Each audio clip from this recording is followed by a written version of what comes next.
ಅಬ್ಬಾ ನಮ್ಮ ಪರಿಸರ ಎಷ್ಟು ಚಂದದ, ಎಲ್ಲೆಲ್ಲೋ ಹಸಿರೇ ಹಸಿರೇ, ಬಗೆ ಬಗೆಯ ಗಿಡ ಮರಗಳು, ಬಣ್ಣ ಬಣ್ಣದ ಹೂಗಳು, ಇದರ ಮೇಲೆ ಯಾರ ಕಣ್ಣೂ ಬೀಳದೇ ಇರಲಿ. ಹಸುರಾಗಸ ಹಸುರು ಮುಗಿಲು ಹಸುರು ಗದ್ದೆಯ ಬಯಲು, ಹಸುರಿನ ಮಲೆ ಹಸುರು ಕಣಿವೆ ಹಸುರು ಸಂಜೆಯ ಬಿಸಿಲು.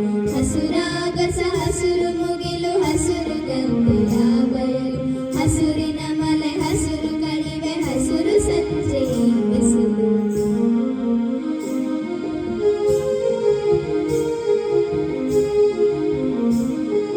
ಹೊಸ ಹೂವಿನ ಕಂಪು ಹಸುರು ಎಲರಿನ ಕಂಪು ಹಸುರು, ಹೊಸ ಹೂವಿನ ಕಂಪು ಹಸುರು ಎಲರಿನ ಕಂಪು ಹಸುರು, ಹಕ್ಕಿಯ ಕೊರಲಿಂಪು ಹಸುರು ಹಸುರು ಹಸುರು ಎಲೆಯುಸಿರು, ಹಕ್ಕಿಯ ಕೊರಲಿಂಪು ಹಸುರು ಹಸುರು ಹಸುರು ಎಲೆಯುಸಿರು. ಹಸುರಾಗಸ ಹಸುರು ಮುಗಿಲು ಹಸುರು ಗದ್ದೆಯ ಬಯಲು, ಹಸುರಿನ ಮಲೆ ಹಸುರು ಕಣಿವೆ ಹಸುರು ಸಂಜೆಯ ಬಿಸಿಲು. ಹಸುರು ಸಂಜೆಯ ಬಿಸಿಲು, ಹಸುರು ಸಂಜೆಯ ಬಿಸಿಲು. ಎಷ್ಟೊಂದು ಹಚ್ಚು ಹಸಿರಿದ್ದ ನಮ್ಮ ಪರಿಸರ ಹೆಂಗೆ ಬರಗಾಲಾಗಿ ಬದಲಾಯಿತು ನೋಡೋಣ ಬನ್ನಿ.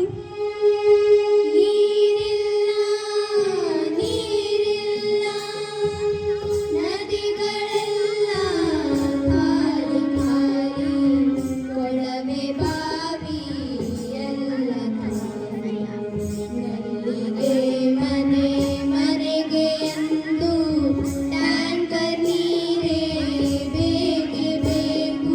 ನೀರಿಲ್ಲ ನೀರಿಲ್ಲ ನೀರಿಲ್ಲ ನೀರಿಲ್ಲ. ನೀರಂತ ಸಾಯಿರಿ. ಎಷ್ಟೋ ವರ್ಷ ಮೊದಲು ನಮ್ಮ ಭೂಮಿ ಮೇಲೆ ಎಷ್ಟೊಂದು ಗಿಡ ಮರಗಳಿತ್ತು, ಎಲ್ಲಿ ನೋಡಿದ್ರು ಹಸಿರೇ ಹಸಿರು. ಈಗ ಎಲ್ಲಿ ನೋಡಿದ್ರು ಈ ಕಾಂಕ್ರೀಟ್ ರೋಡುಗಳು, ಬಿಲ್ಡಿಂಗ್ಗಳು, ಮನೆಗಳು. ಹಾಗಾದ್ರೆ ಅದು ಮಳೆ ಹೇಗೆ ಬರುತ್ತೆ? ಗಿಡ ಮತ್ತು ನೀರಿಗೆ ಏನು ಸಂಬಂಧ? ನೋಡು, ನಾನು ಪ್ರಕೃತಿಯಲ್ಲಿ ಒಂದು ಭಾಗ. ನಾನು ಜನರಿಗೆ ಆಕ್ಸಿಜನ್ ನೀಡಿ ಗಾಳಿಯಲ್ಲಿ ತೇವಾಂಶ ಪೂರೈಕೆ ಮಾಡುತ್ತೇನೆ. ಇದರಿಂದ ತಂಪಾದ ಗಾಳಿ ಮೇಲೇರಿ ಘನಭವಿಸಿ ಮೋಡವಾಗಿ ಮಳೆ ಸುರಿಸಲು ಸಹಾಯ ಮಾಡುತ್ತೇನೆ. ಓ, ಹಾಗಾದರೆ ನಿನ್ನಿಂದ ಏನೇನು ಪ್ರಯೋಜನಗಳಾಗುತ್ತವೆ? ನಾನು ನಿಮಗೆ ಆಮ್ಲಜನಕ, ನೆರಳು, ಘಮಘಮ ಅನ್ನೋ ಹೂಗಳು, ಔಷಧಿ ಪದಾರ್ಥಗಳು, ಇದಷ್ಟೇ ಅಲ್ಲದೆ ಪೀಠೋಪಕರಣಗಳು ಅಂದರೆ ಕುರ್ಚಿ, ಟೇಬಲ್, ಮರಮುಟ್ಟುಗಳು, ಹಾಗೆ ಇಂಧನಕ್ಕಾಗಿ ಸೌದೆಗಳನ್ನೆಲ್ಲ ಕೊಡುತ್ತೇನೆ. ಇಷ್ಟೆಲ್ಲ ಕೊಡುತ್ತೀನಿ ಎಂದು ಬೀಗ ಬೇಡ. ಅಪ್ಪಪ್ಪ ಎಂದರೆ 1-2 ಕಾಲ ಗಂಟೆ ಆಮ್ಲಜನಕ ಕೊಡ್ತೀಯಾ? ತೆಗೆ. ಲೇ ಹುಚ್ಚ, ಒಂದು ಸಲ 2019-20 ಸಾಲಿನಲ್ಲಿ ಕೋವಿಡ್-19 ಬಂತಲ್ಲ, ಆಗ ಸ್ವಲ್ಪ ನೆನಪು ಮಾಡಿಕೊ. ನೀನು 1-2 ನಿಮಿಷ ಆಮ್ಲಜನಕಕ್ಕಾಗಿ ಎಷ್ಟು ಬಡೆದಾಡಿದ್ದೆ? ಒಂದು ಉದಾಹರಣೆ ಕೊಡುತ್ತೇನೆ. ಒಂದು ಅರಳೆ ಮರ ದಿನದ 24 ಗಂಟೆ ಆಮ್ಲಜನಕ ಪೂರೈಕೆ ಮಾಡುತ್ತದೆ, ಅದು ಸಂಪೂರ್ಣ ಉಚಿತವಾಗಿ. ನೀನು ಅವಾಗ ಸಾಯುವಾಗ 1-2 ನಿಮಿಷ ಆಮ್ಲಜನಕಕ್ಕಾಗಿ ಎಷ್ಟೊಂದು ದುಡ್ಡು ಖರ್ಚು ಮಾಡಿದೆ, ನೆನಪಿದೆಯಾ? ಸರಿ, ಆಮ್ಲಜನಕ ಒಂದು ಕೊಟ್ಟರೆ ನೀನೇನು ದೊಡ್ಡದಲ್ಲ.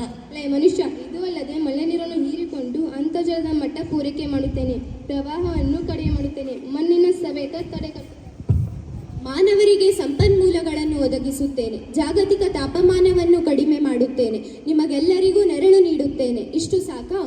ಇಷ್ಟೆಲ್ಲ ನಿನ್ನಿಂದ ಆಗುವ ಪ್ರಯೋಜನಗಳಿವೆ, ಆದರೂ ನಾವ್ಯಾಕೆ ನಿಮ್ಮನ್ನು ಕಡೆಯುತ್ತೇವೆ?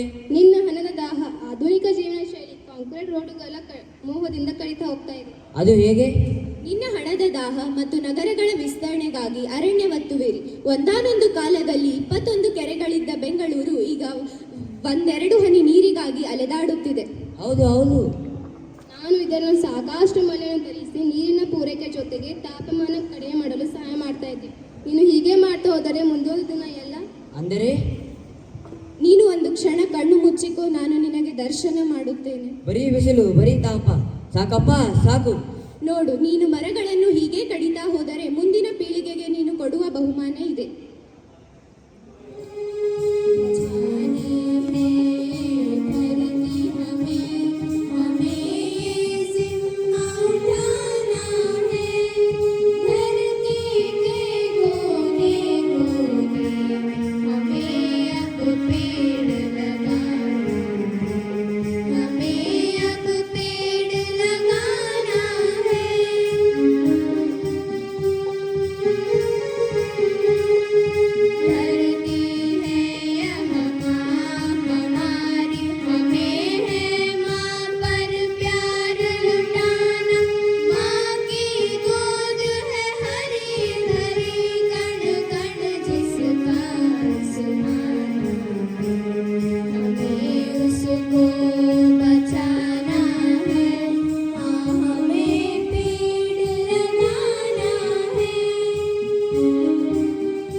ಸರಿ ಸರಿ ಸರಿ